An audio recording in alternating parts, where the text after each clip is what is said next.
स्वागत है आप सबका फिर से मेरे चैनल पर जिसका नाम है TAG टैली अकाउंट GST। दोस्तों, मेरे इस चैनल पर टेली प्राइम सॉफ्टवेयर में वर्क करने से रिलेटेड वीडियोस अपलोड की जाती हैं। इसके अलावा GST से रिलेटेड टॉपिक्स भी क्लियर करता हूं मैं अपने इस चैनल पर। और अभी मैं आपको गुड्स एंड सर्विसेज टैक्स की साइट यानी GST पोर्टल पर जो फीचर्स है उनको यूज करना बता रहा हूँ। तो यदि आप इस संबंध में सीखना चाहते हैं तो मेरे चैनल पर जाइए और वहां पर इनसे रिलेटेड जो भी वीडियोज हैं उन पर क्लिक करके आप उन वीडियोज को देखकर जानकारी ले सकते हैं, सीख सकते हैं, ज्ञान अर्जन कर सकते हैं। तो चलिए दोस्तों, देखते हैं कि आज हम क्या सीखने जाएंगे। आज का हमारा टॉपिक क्या रहेगा। दोस्तों, आज की वीडियो में हम सीखेंगे GST पोर्टल पर गुड्स एंड सर्विसेज टैक्स की साइट पर जाकर GSTR 2A को व्यू करना, GSTR 2A को देखना। अब GSTR 2A क्या है, किस तरह से ये जनरेट होता है और इसका क्या महत्व है, ये मैं अभी आपको बताऊंगा। और साथ ही साथ GSTR 2A किस तरह से आप देखेंगे डिटेल में, वो भी जानकारी सारी की सारी अभी मैं आपको देने वाला हूं। तो सबसे पहले आपको क्या करना है कि आपकी जो भी फर्म है, आपकी जो भी कंपनी है, उसका जो भी GST में ID पासवर्ड है उससे आपको GST पोर्टल पर लॉगिन करना है। आपको आ जाना है गुड्स एंड सर्विसेज टैक्स की साइट पर और यहां पर लिखा हुआ मिलेगा आपको लॉगिन पर कर देना है आपको क्लिक। जैसे आप लॉगिन पर क्लिक करेंगे इंटरफेस आपके सामने कुछ इस तरह से आएगा। यूजर नेम में आपको अपनी आईडी डाल देनी है। मैंने यूजर नेम में अपनी आईडी डाल दी है ना, और हमारी जो भी फर्म है उसकी आईडी मैंने डाल दी यूजर नेम में, और यहां पर मैं डाल दूंगा पासवर्ड। और नीचे मुझे कुछ कैरेक्टर्स हो रहे हैं तो वो कैरेक्टर मैं यहां पर डाल देता हूं और इसके बाद लॉगिन पर कर दूंगा मैं क्लिक। तो इस तरह से हम GST पोर्टल पर अपने आईडी पासवर्ड से लॉगिन हो गए। जब आप लॉगिन हो जाएंगे GST पोर्टल पर अपनी आईडी पासवर्ड से तो आपके सामने इंटरफेस कुछ इस तरह से आएगा और यहां दोस्तों आपको एक बटन मिलेगा रिटर्न डैशबोर्ड, जिस पर लिखा हुआ होगा। तो आपको रिटर्न डैशबोर्ड पर कर देना है क्लिक। जैसे ही आप रिटर्न डैशबोर्ड पर क्लिक करेंगे आपके सामने इंटरफेस इस तरह से आ जाएगा। अब यहां पर क्या करना है दोस्तों, आपको जो GSTR 2A देखना है तो वो आप मंथली वाइज ही देख पाएंगे। उसको आप क्वार्टरली बेसिस पर नहीं देख सकते, हाफ ईयरली बेसिस पर नहीं देख सकते और पूरे फाइनेंशियल ईयर की GSTR 2A एक साथ नहीं देख सकते। ये आपको मंथली वाइज ही देखनी होगी, ठीक है ना। अब यहां पर देखेंगे तो सबसे पहले आपको यहां पर लिखा हुआ मिलेगा फाइनेंशियल ईयर। बाई डिफॉल्ट यहां पर जो वर्तमान फाइनेंशियल ईयर चल रहा है वो यहां पर बाई डिफॉल्ट आएगा, है ना। आपको प्रीवियस किसी फाइनेंशियल ईयर की किसी महीने की आपको GSTR 2A देखना है तो यहां पर आपको बटन मिलेगा, इस पर करिए क्लिक। तो यहां पर प्रीवियस फाइनेंशियल ईयर भी आपको शो होंगे। जिस भी फाइनेंशियल ईयर के अंतर्गत आपको जिस भी महीने की रिटर्न देखनी है तो वो फाइनेंशियल ईयर आपको यहां पर सिलेक्ट करना होगा। जैसे कि मुझे फाइनेंशियल ईयर 2021-22 की GSTR 2A, फाइनेंशियल ईयर 2021-22 के अगस्त महीने की GSTR 2A देखना है तो यहां पर मैंने फाइनेंशियल ईयर 2021-22 कर दिया। फिर हम आएंगे क्वार्टर में, तो क्वार्टर में फाइनेंशियल ईयर 2021-22 के 4 क्वार्टर हैं, वो चारों के चारों क्वार्टर आपको होंगे। मुझे अगस्त महीने की GSTR 2A देखना है तो यहाँ पर अगस्त महीने जो आएगा, अगस्त महीना वो आएगा जुलाई टू सितंबर क्वार्टर के अंतर्गत। तो यहाँ पर क्वार्टर में मैंने कर दिया जुलाई टू सितंबर, है ना, और सिलेक्ट कर दिया।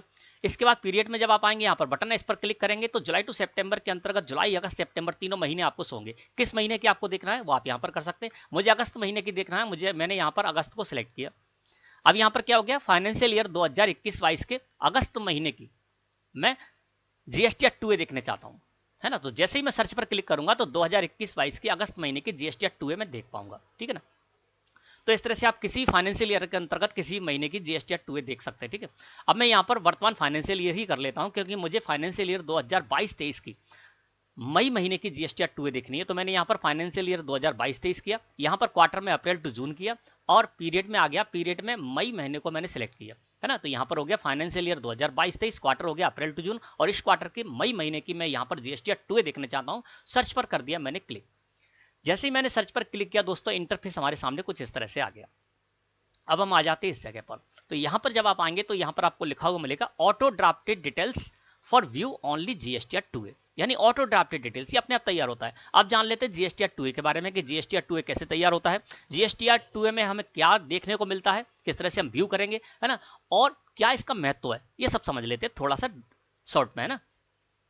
तो दोस्तों, ये जो GSTR 2A है ये आपके सप्लायर की आउटवर्ड सप्लाईज के आधार पर तैयार होता है। यानी आपने परचेज की, जिन जिन सप्लायर से आपने परचेज की वो सप्लायर क्या करेंगे, उन्होंने आपको जो इनवॉइस दिया था, है ना, वो इनवॉइस अपलोड करेंगे अपनी आउटवर्ड सप्लाईज की जो भी उनकी रिटर्न है उसमें। उनकी GSTR1 है या IFF है, उसमें जैसे ही वो इनवॉइसेस को अपलोड करेंगे है ना, तो क्या होगा, आपका GSTIN भी डालेंगे यानी goods and services tax identification भी डालेंगे उसमें, तो उस GSTIN के आधार पर वो सारे के सारे इनवॉइसेस आपके GSTR2A में रिफ्लेक्ट होने लगेंगे उसी समय, जिस समय वो अपलोड करेंगे, ठीक है ना। जैसे मान लीजिए आपके 5 सप्लायर हैं, 5 सप्लायर से आपने परचेज की है ना, उनसे इनवॉइस लिए, तो वो पांचों सप्लायर क्या करेंगे, अपनी आउटवर्ड सप्लाईज की जानकारी जो भी उनकी रिटर्न होगी उसमें देंगे, और जैसे ही वो उन इनवॉइसेस को अपलोड करेंगे अपनी आउटवर्ड सप्लाईज की रिटर्न में, वैसे ही वो आपके GSTR2A में रिफ्लेक्ट होने लगेंगे, और इस तरह से दोस्तों GSTR2A तैयार होता है, यानी आपके सप्लायर की आउटवर्ड सप्लाईज के आधार पर GSTR2A तैयार होता है। अब दोस्तों इसके महत्व को समझ लेते हैं। इसका महत्व क्या है? इसका महत्व ये है दोस्तों कि जब हम परचेज करते हैं, हमने अपने सप्लायर से परचेज की, और जब हमने अपने सप्लायर से परचेज की तो परचेज करते समय उस पर टैक्स भी हम पे करके आते हैं। तो जो टैक्स हम परचेज पर पे करके आते हैं वो दोस्तों हमारा इनपुट टैक्स क्रेडिट होता है, और उसको हम क्लेम करते हैं अपनी GSTR3B रिटर्न में। यानी परचेज करने पर हम जो भी टैक्स देके आए हैं उसकी छूट लेते हैं हम GSTR3B रिटर्न में। लेकिन हमने परचेज करने पर टैक्स पे करके आए और उसकी हम इनपुट टैक्स क्रेडिट GSTR3B में क्लेम करना चाहते हैं, उसकी छूट GSTR3B में लेना चाहते हैं, तो उसके लिए कंडीशन अप्लाई है। वो कंडीशन ये है कि वो इनवॉइसेस जिनकी कि आप GSTR3B में इनपुट टैक्स क्रेडिट लेना चाह रहे हैं, यानी वो इनवॉइसेस जिन पर कि आप टैक्स पे करके आए और उनकी छूट लेना चाहते हैं GSTR3B में, तो ये जरूरी है कि वो इनवॉइसेस आपके GSTR2A में रिफ्लेक्ट होना चाहिए। यानी आपने 5 सप्लायर से एक एक इनवॉइस लिया, 4 सप्लायर ने तो अपनी आउटवर्ड सप्लाईज की रिटर्न फाइल कर दी और उसमें आपके वो चारों इनवॉइसेस भी शो करा दिए, तो वो 4 इनवॉइस की आप ITC ले पाएंगे GSTR3B रिटर्न में। 5वां सप्लायर है, उसने अपनी आउटवर्ड सप्लाईज में आपका इनवॉइसेस अपलोड नहीं किया, जो उसने आपको इनवॉइसेस दिया था, आपने उससे परचेज की थी, वो उसने अपनी जो आउटवर्ड सप्लाई है उसमें उसने उसको इनवॉइस को नहीं डाला है, तो उसकी आप ITC क्लेम नहीं कर पाएंगे। तो इसलिए जरूरी है कि आप जो भी इनवॉइसेस हैं जिन पर कि आप टैक्स पे करके आए हैं उनकी इनपुट टैक्स क्रेडिट क्लेम करना चाहते हैं, उनकी छूट लेना चाहते हैं GSTR3B में, तो ये जरूरी है कि वो इनवॉइसेस आपके GSTR2A में रिफ्लेक्ट होना चाहिए। अब हम किस तरह से इसको देखेंगे, चलिए वो समझ लेते हैं। अब GSTR2A इसको आपको देखना है तो व्यू पर कीजिए आप क्लिक। जैसे आप व्यू पर क्लिक करेंगे तो आप इससे रिलेटेड सारी जानकारी ले पाएंगे। अब देखिए हम इस जगह पर आ गए, यहाँ पर आपको बहुत सारे बटन्स मिलेंगे है ना। तो सबसे पहले देखिए यहाँ पर है B2B इनवॉइसेस। इस B2B इनवॉइसेस ये बटन है, इसके अंदर जाएंगे तो इससे रिलेटेड हम जानकारी ले पाएंगे। B2B इनवॉइसेस का मतलब क्या है? B2B इनवॉइसेस का मतलब ये है कि साधारण जो आपने परचेज की है वो इनवॉइसेस आपको इसमें दिखेंगे। आपके जो सप्लायर हैं आपने उनसे परचेज की, तो आपके लिए वो इनवर्ड सप्लाईज है, लेकिन आपके सप्लायर के लिए वो आउटवर्ड सप्लाईज है। तो जैसे ही वो आउटवर्ड सप्लाईज की जानकारी देंगे GST पोर्टल पर और आपका GSTIN डालेंगे, तो वो सारे इनवॉइसेस आपके यहाँ पर उठकर आ जाएंगे और वो दिखेंगे आपको B2B इनवॉइसेस के अंतर्गत। इसी तरह से आपके जो भी सप्लायर हैं, मई महीने में आपके जो भी सप्लायर हैं उन्होंने मई महीने की अपनी आउटवर्ड सप्लाईज की जानकारी देते समय जो भी क्रेडिट और डेबिट नोट आपके लिए अपलोड किए हैं GST पोर्टल पर, वो आपको क्रेडिट और डेबिट नोट के कॉलम में मिलेंगे। इसी तरह से अमेंडमेंट टू B2B इनवॉइसेस, कोई इनवॉइसेस है और उसमें आपके सप्लायर ने कोई सुधार किया है, अमेंड किया है, तो वो आपको यहाँ पर मिलेंगे अमेंडमेंट टू B2B इनवॉइसेस में। और कोई क्रेडिट नोट और डेबिट नोट आपके सप्लायर ने दिया था या आपके सप्लायर ने क्रेडिट और डेबिट नोट को कोई भी अमेंड किया है, तो वो आपको यहाँ पर amends to credit debit notes के कॉलम में मिलेंगे। इसी तरह से यहाँ पर ISD क्रेडिट्स में जाकर आप इससे रिलेटेड जानकारी ले सकते हैं, अमेंडमेंट टू ISD क्रेडिट्स में जाकर आप इससे रिलेटेड जानकारी ले सकते हैं। और यहाँ पर और भी बटन्स हैं, तो आप उन बटन्स के अंतर्गत ऊपर ही आपको लिखा मिल जाएगा कि किससे रिलेटेड ये बटन है, तो आप अंदर जाके जानकारी ले सकते हैं। कैसे लेंगे वो मैं यहाँ पर विद एग्जाम्पल आपको भी बताने वाला हूँ, ठीक है। सबसे पहले मैं क्या करता हूँ कि हमने जो भी मई महीने में परचेज की, ठीक है ना, तो मैं B2B इनवॉइसेस के अंतर्गत जाऊंगा और उन इनवॉइसेस को देखूंगा कि कौन कौन से इनवॉइसेस हमारे GST पोर्टल पर हमारी GSTR2B में B2B इनवॉइसेस के अंतर्गत दिख रहे हैं, जिससे कि हम उनकी ITC क्लेम कर पाएं। तो सबसे पहली कंडीशन यही होती है कि जैसे ही आपका सप्लायर आपके GSTIN पर कोई भी इनवॉइसेस अपलोड करता है अपनी आउटवर्ड सप्लाईज की जानकारी देते समय, तो तुरंत वो इनवॉइसेस आपके B2B इनवॉइसेस वाली टेबल में शो होने लगते हैं। तो चलिए मैं क्या करता हूँ, B2B इनवॉइसेस को सिलेक्ट करके और यहाँ पर जैसे ही मैंने क्लिक किया है ना, तो B2B इनवॉइसेस वाले जो बटन था उस पर जैसे ही मैंने क्लिक किया दोस्तों, हम आ गए इस जगह पर और यहाँ पर आने के बाद हमको इससे रिलेटेड जानकारी मिल जाएगी। अब यहाँ पर देखिए सबसे पहले नीचे आपको पेज शो हो रहा है, यहाँ पर देखेंगे तो 5 आपको, यानी एक पेज पर आपको 5 सप्लायर की जानकारी मिलेगी। यहाँ पर 2 लिखा हुआ शो रहा है, इसका मतलब अगले पेज पर भी हमारे कुछ सप्लायर गए हैं, यानी 5 से ज्यादा सप्लायर होंगे तो अगले पेज पर चले जाएंगे। और यदि आपके 10 से ज्यादा सप्लायर होंगे तो यहाँ पर तीसरे नंबर का पेज भी शो होता, यानी तीसरे पेज पर भी आपको जाना होगा। तो आपको ये ध्यान रखना है कि एक पेज पर सिर्फ आपको 5 सप्लायर की जानकारी मिलती है और नीचे और भी पेज शो रहे हैं, तो इसका मतलब आगे और पेज पर भी आपको जाना है। 2 नंबर पर जाएंगे तो आपके 6 से लेकर 10 के बीच में जितने भी सप्लायर होंगे उसकी जानकारी वहां पर मिल जाएगी। अब यहाँ पर दोस्तों 6 कॉलम है, उनके अंतर्गत आपको जानकारी मिलेगी। सबसे पहला कॉलम यहाँ पर मैं ले लेता हूँ। सबसे पहले यहाँ पर देखिए GSTR1 IFF GSTR5 filing period है ना। तो आपके जो सप्लायर हैं, यानी आपने सप्लायर से परचेज की तो उनकी तो आउटवर्ड सप्लाईज हुई वो, है ना। तो वो अपने आउटवर्ड की सप्लाई की जानकारी GSTR1 रिटर्न, IFF या GSTR5 जो भी उनकी लाइबिलिटी है जिस रिटर्न को फाइल करने की, वो फाइल करेंगे। तो यहाँ पर फाइलिंग पीरियड में पता चल जाएगा मई 2022 की इन्होंने अपनी GSTR1 IFF या GSTR5 जो है वो मई पीरियड की यहाँ पर जानकारी मिल रही है। अब मई महीने की, मई पीरियड की जो इन्होंने अपनी 5 सप्लायर हैं, इन्होंने जो अपनी मई महीने की GSTR1 IFF या GSTR5 फाइल की है, तो वो किस डेट में फाइल की है वो यहाँ पर फाइलिंग डेट के कॉलम में आपको पता चल जाएगा, सामने है ना। पता चल जाएगा कि कौन से सप्लायर ने अपनी जो GSTR1 IFF या GSTR5 मई महीने की मई पीरियड की जो उन्होंने फाइल की है वो किस डेट में फाइल की है, तो आपको यहाँ पर फाइलिंग डेट के कॉलम में उससे रिलेटेड जानकारी मिलेगी। फाइलिंग स्टेटस है तो देखिए GSTR1 IFF और GSTR5 फाइलिंग स्टेटस में 22 हो रहा है। तो फाइलिंग स्टेटस में 22 होने का मतलब है यस, 22 जो हो रहा है उसका मतलब है यस। यस का मतलब क्या है कि मई महीने की इन्होंने इस डेट को फाइल कर दी है, यस यस आ रहा है ना। यदि यहाँ पर नो आता तो इसका मतलब क्या है कि आपके जो सप्लायर हैं उन्होंने इनवॉइस तो अपलोड कर दिया है GST पोर्टल पर जाकर, लेकिन अभी उन्होंने अपनी GSTR1 रिटर्न फाइल नहीं की है, IFF फाइल नहीं की है या GSTR5 फाइल नहीं की है। नो सो रहा है, इसका मतलब क्या है कि आप उन इनवॉइसेस के ITC क्लेम नहीं कर पाएंगे GSTR3B में।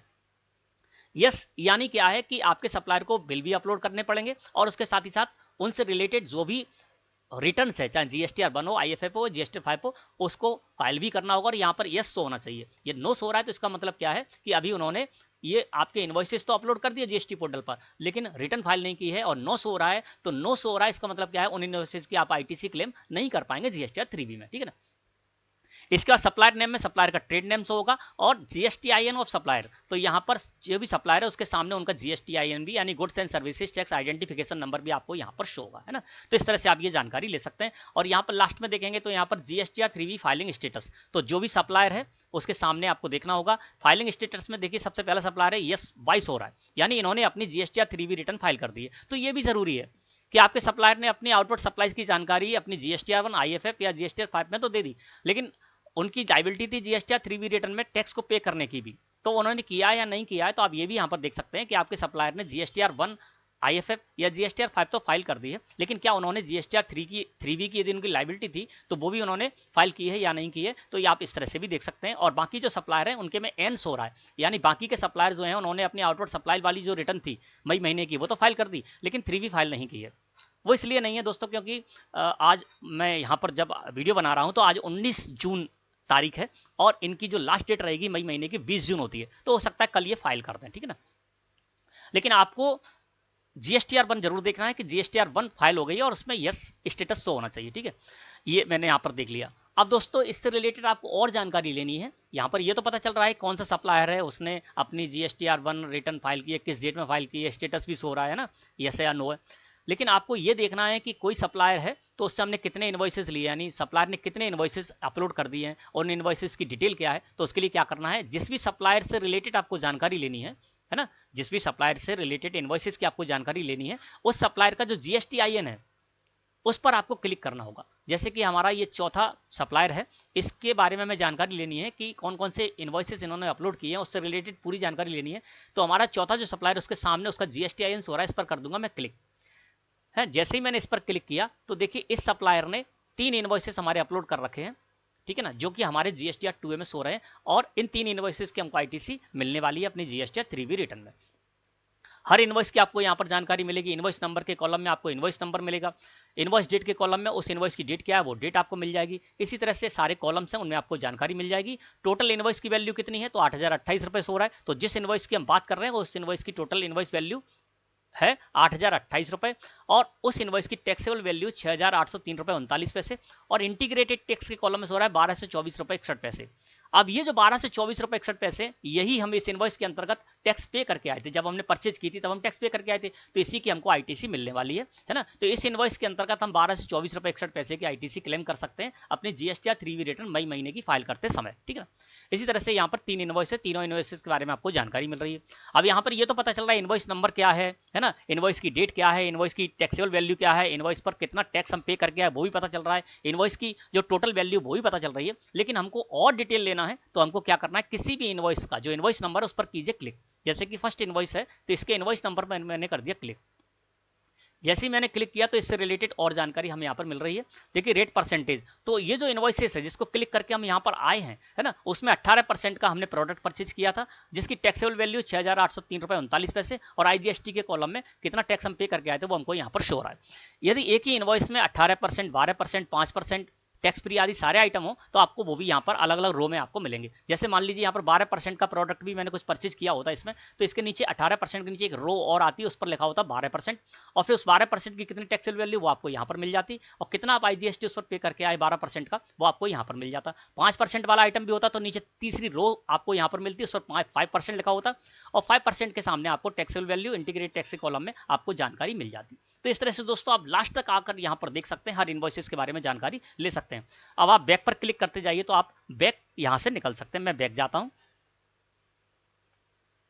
फिर हम इस जगह पर आ गए, फिर हम यहां पर आ गए, और देखिए इस जगह पर अब हम आ गए। तो B2B इनवॉइसेस की हम जानकारी ले चुके कि किस तरह से हमने जो भी साधारण परचेज की है, नॉर्मल परचेज की है, उसकी जानकारी हम कैसे लेंगे, किस तरह से हमको ये पता चलेगा कि कौन कौन से हमारे सप्लायर हैं, उनके बारे में जानकारी मिल जाएगी, कौन कौन से सप्लायर ने हमारे कौन कौन से इनवॉइसेस अपलोड कर दिए वो भी जानकारी हम ले सकते हैं। मैंने आपको बता दी किस तरह से लेना है, और कौन से इनवॉइसेस उसकी सारी डिटेल हमको देखना है वो भी हम देख सकते हैं।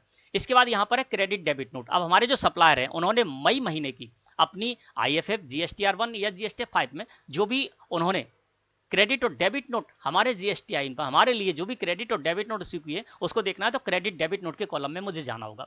जब हमने क्रेडिट और डेबिट नोट्स के बटन को सिलेक्ट करके एंटर प्रेस किया तो देखिए हम यहाँ पर आ गए ना। जैसे ही मैंने उस पर क्लिक किया था क्रेडिट डेबिट नोट के बटन पर, तो हम इस जगह पर आ जाएंगे। अब यहाँ पर देखिए कॉलम है सप्लायर GSTN, तो सप्लायर का GSTIN होगा जिस सप्लायर ने आपके लिए क्रेडिट या डेबिट नोट इशू किए हैं। यहाँ पर ये पता नहीं चल रहा है क्रेडिट है या डेबिट नोट है, तो वो अभी आगे अगली स्क्रीन पर आपको पता चलेगा। यहाँ पर आपको जानकारी मिल जाएगी सप्लायर का GSTN, जिस सप्लायर ने आपके लिए क्रेडिट या डेबिट नोट इशू किए हैं उसका GSTIN आपको इसमें मिल जाएगा। सप्लायर का ट्रेड नेम सप्लायर नेम में आपको मिल जाएगा, और बाकी वही जानकारी आपको मिलेगी। फाइलिंग स्टेटस आपको पता चल जाएगा, फाइलिंग डेट पता चल जाएगी, फाइलिंग पीरियड आपको पता चल जाएगा, और GSTR 3 फाइलिंग स्टेटस क्या है वो भी आपको यहाँ पर पता चल रहा है। ठीक है, किसके बारे में, क्रेडिट और डेबिट नोट के बारे में। जो क्रेडिट और डेबिट नोट आपके सप्लायर ने आपके लिए इशू किया है, अब यहाँ पर एक ही सप्लायर है इसलिए यहाँ पर एक ही नेम आ रहा है। अगर यहाँ पर 4 सप्लायर होते तो यहाँ पर 4 रो शो होती, और हर रो में अलग अलग सप्लायर के बारे में सारी जानकारी इन्हीं कॉलम्स के अंतर्गत हमको मिल जाती। ठीक है ना।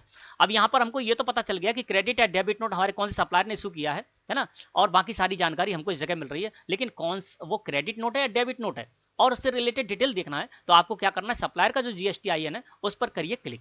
मैंने सप्लायर के GSTIN पर जैसे ही क्लिक किया दोस्तों हम इस जगह पर आ गए, और यहाँ पर आपको और इससे रिलेटेड जानकारी मिल जाएगी। यहाँ पर है नोट टाइप, नोट टाइप में C लिखा हुआ है, इसका मतलब ये क्रेडिट नोट है। अगर यहाँ पर D लिखा होता तो आप समझ जाइए डेबिट नोट है, यानी आपके सप्लायर ने आपके लिए क्रेडिट नोट इश्यू किया है या डेबिट नोट इश्यू किया है, तो C और D से आपको पता चलेगा। तो यहाँ पर दोनों ही जो इनवॉइस हैं, दोनों ही जो क्रेडिट नोट हैं, तो देखिए यहाँ पर CC शो हो रहा है यानी क्रेडिट नोट है। मैंने आपको बता दिया D शो तो आप समझिए डेबिट नोट है। क्रेडिट नोट और डेबिट नोट के कॉलम नंबर के कॉलम में आपको नंबर मिल जाएंगे। जैसे यहाँ पर 11 और 12 मिल रहा है तो क्रेडिट नोट नंबर 11 है और क्रेडिट नोट नंबर 12 है। इसके अलावा क्रेडिट और डेबिट नोट किस इशू में, किस डेट में इशू किए गए वो आपको डेट के कॉलम में मिल जाएगा यहाँ पर, और इससे रिलेटेड टैक्सेबल वैल्यू कितनी है, इस पर CGST, SGST, IGST कितना है, वो सारा का सारा आपको इस जगह पर जानकारी मिल जाएगी। ठीक है ना। अब क्या करना है, आपको और डिटेल लेना है। हमको ये देखना है कि जो क्रेडिट नोट हमारे सप्लायर ने हमारे लिए इशू किया है या डेबिट नोट हमारे सप्लायर ने हमारे लिए इशू किया है उसमें किस परसेंटेज का वहां पर टैक्स कैलकुलेट किया गया है। तो यहाँ पर जो क्रेडिट नोट नंबर या डेबिट नोट नंबर हो उस पर कीजिए आप क्लिक। जैसे मैंने यहाँ पर 11 नंबर का क्रेडिट नोट था उस पर क्लिक किया। जैसे ही मैंने क्लिक किया तो देखिए यहाँ पर आ गया रेट परसेंट 18% है ना। टैक्सेबल वैल्यू के कॉलम में आपको टैक्सेबल वैल्यू मिल जाएगी, IGST है या तो IGST मिल जाएगा, CGST और SGST यदि इस पर लगाया गया है तो वो आपको यहाँ पर मिल जाएगा ना। तो इस तरह से आप क्रेडिट और डेबिट नोट की लास्ट तक जाकर जानकारी ले सकते हैं। अब मैं फिर से यहाँ पर बैक आता हूँ, इसी जगह फिर आ गया है ना।